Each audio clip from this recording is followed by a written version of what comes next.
If you want to feel more calm, confident, and connected in your life, the Love Your Real Life membership is for you. Members love the simple daily challenges that help create small, consistent actions that lead to the change that they want. And then the live sessions that are throughout the month that leave them feeling grounded, relaxed, and supported. There's a link in the show notes to join. I would love to see you inside of this membership. Welcome to the Love Your Real Life podcast. I'm Faith Lauterbach, and this is a space to help you heal, rebuild, and create a life you truly love, even if it looks different than you imagined. Each week, I'll be sharing tools, encouragement, and real conversations about what it means to move forward after betrayal, heartbreak, or simply life not going as planned. I am honored to walk alongside you and help you love your real life.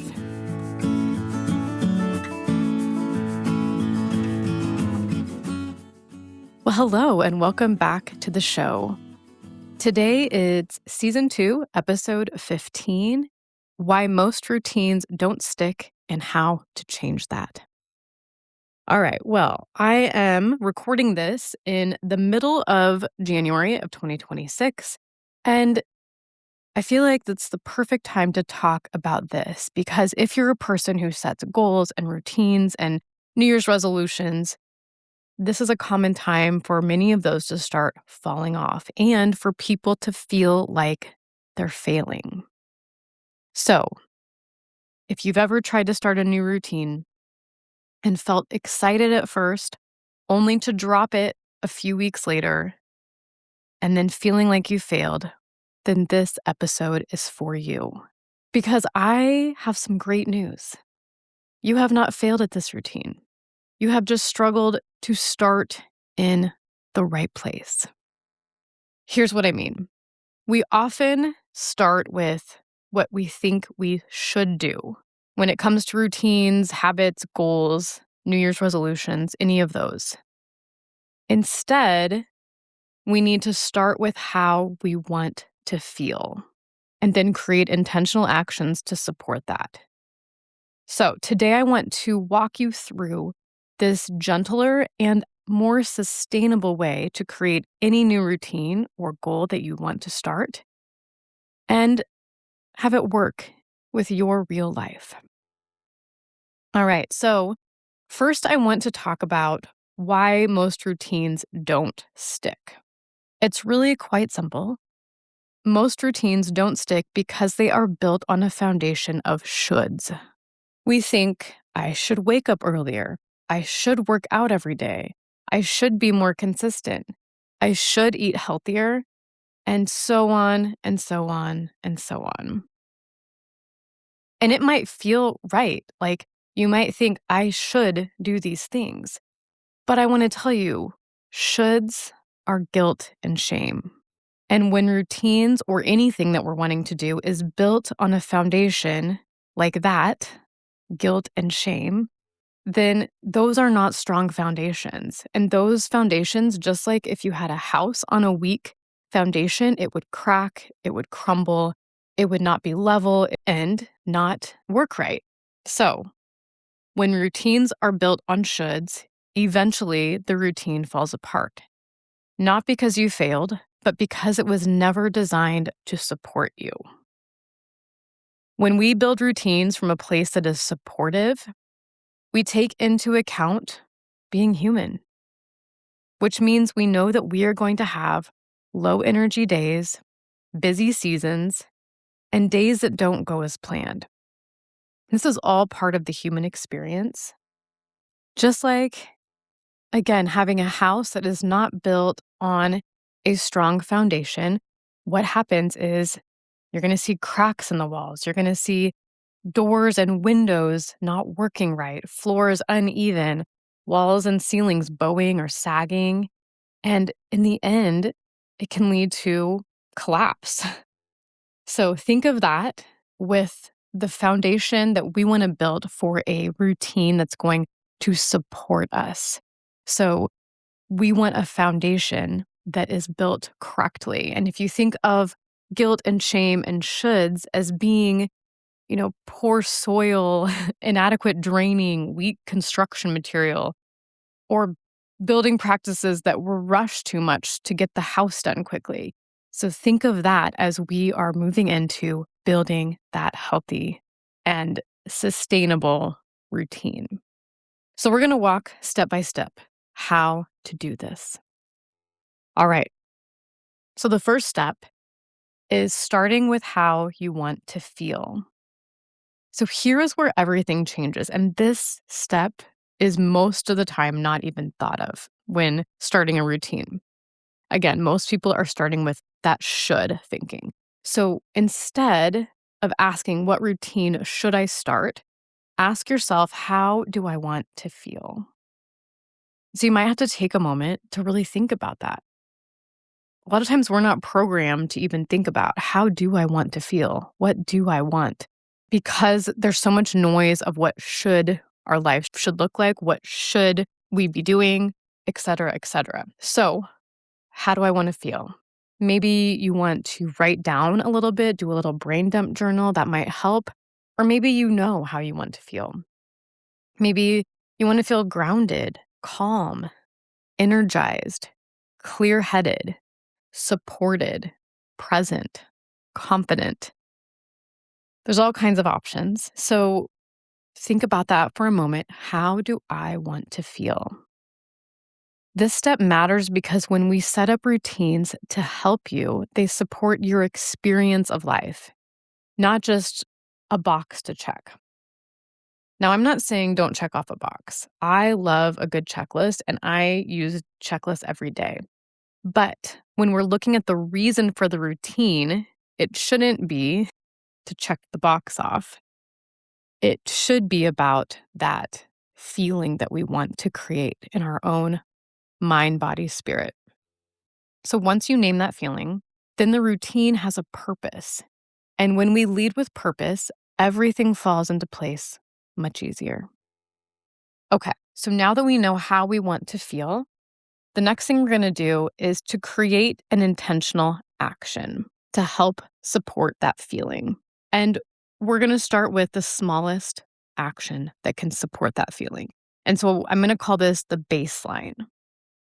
Your baseline action is your non-negotiable minimum, okay? And so a little bit more about what that means. So your baseline is something that feels almost ridiculously easy. It is realistic even on your hardest days, and it's doable even during busy seasons, and simple enough to not feel overwhelming. Okay. So again, remembering it should feel ridiculously easy. Your baseline is the key to creating consistent routines. So some examples of a baseline intentional action is 1 down dog, 1 deep breath, a 5-minute walk, stretching for 2 minutes, writing 1 sentence, drinking a glass of water, eating 1 serving of vegetables. I hope you get the point here. It's about something really small and easy. Now, what feels easy to one person might not feel easy to another. So, again, this is about you. So, deciding what feels easy to you. And the thing here is if you only ever do the baseline, the routine still counts. The routine is still happening. And this is how routines become sustainable. Because I will say, once you are working towards that intentional action, many times you do a little bit more.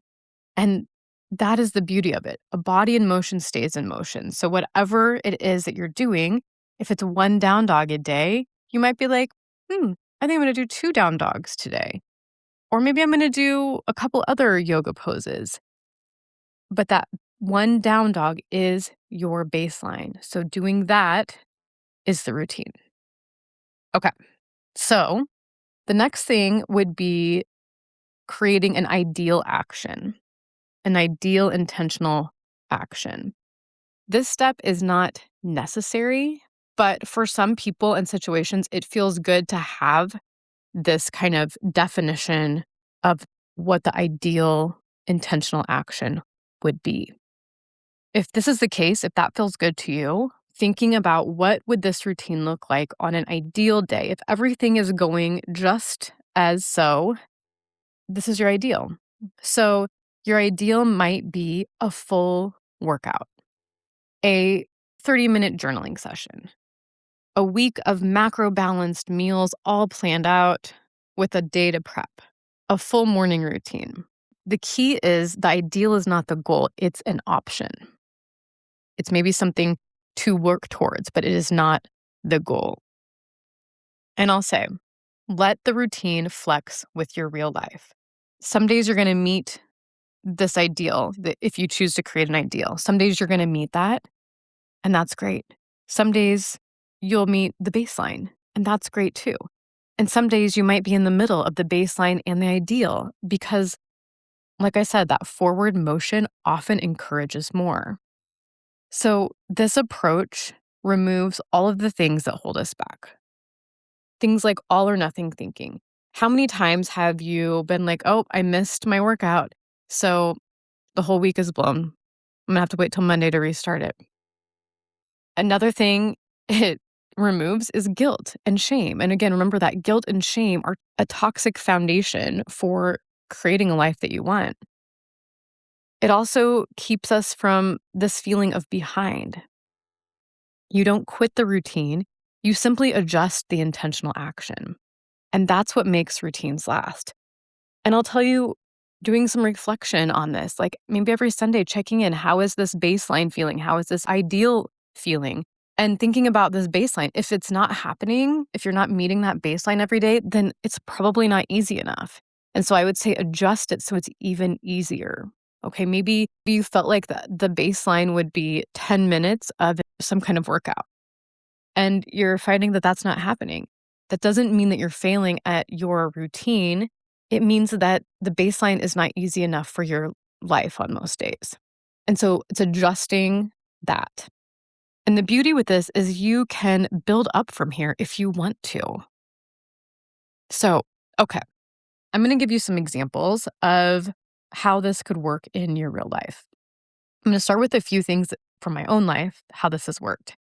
So I did this before I really even knew the concept of all of this. I didn't really have the words to describe, like, I'm going to start with how do I want to feel, and I'm going to then create an intentional action, the baseline, and so forth.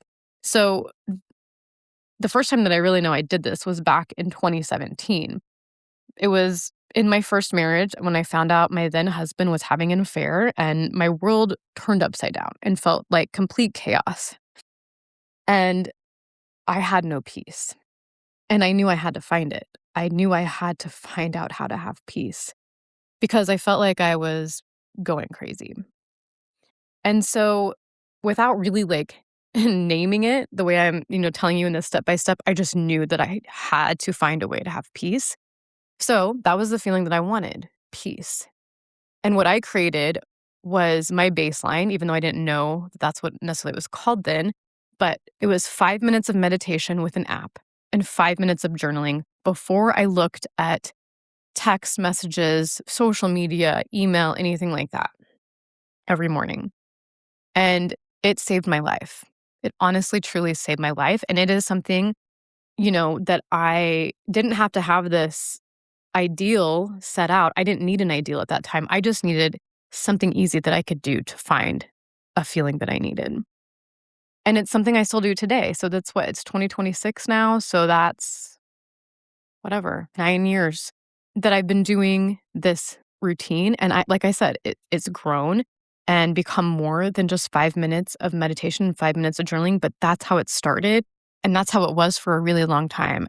It honestly changed and saved my life. So another example is, just like everybody, I have fallen in and out of workouts. And when I work out, I know I feel better. I feel more energized. And so a couple things that I've done to do this would be, again, that feeling of wanting to feel energized and good like I do when I'm working out consistently. So I started with a baseline of walking around my block. When I did this, it was not wintertime, but I mean, you could do it in winter.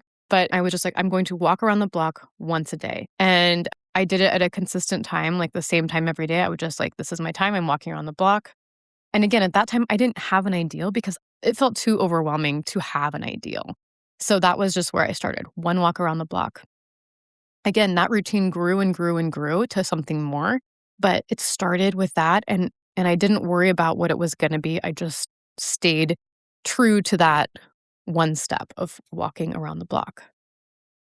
Right now, I have a baseline of moving my body intentionally for 10 minutes a day, and I choose to do that every single day. Sometimes, because that's broken up 10 minutes over a certain amount of time, and so it'll look like I'll pick a movement to do 100 reps of something, and that might sound like a lot, but when you break that throughout the day, so maybe I'll do 10 squats, 10 times throughout the day or something like that.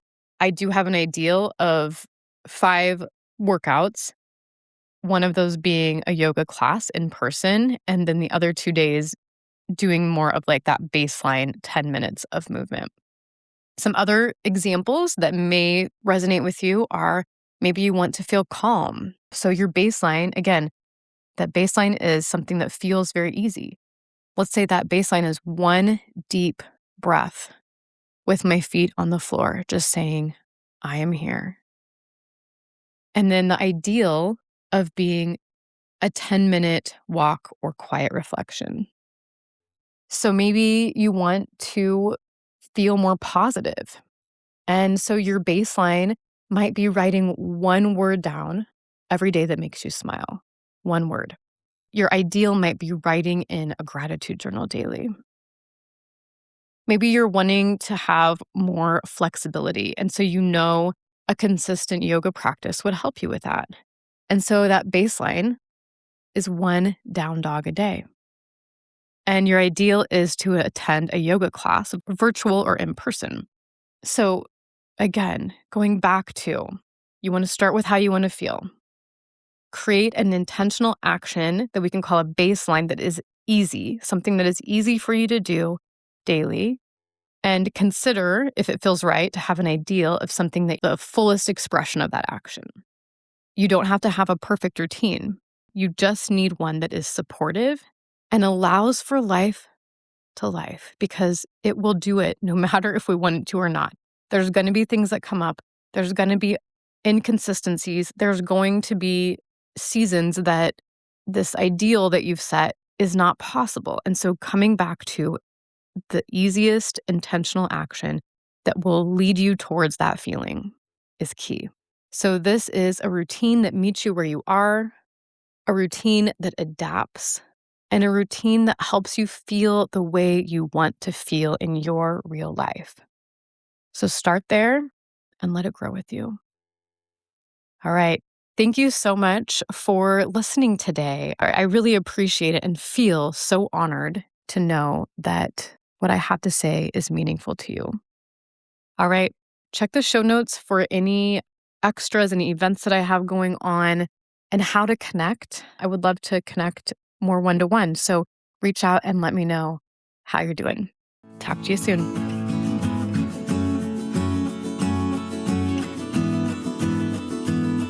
Thank you so much for listening to the Love Your Real Life podcast.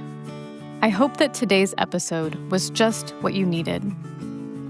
Be sure to subscribe to the podcast so you never miss an episode. And if you're looking for more support, check out the show notes for how to connect. Remember, no matter what your story holds, you are worthy of living a life that you love. Talk to you soon.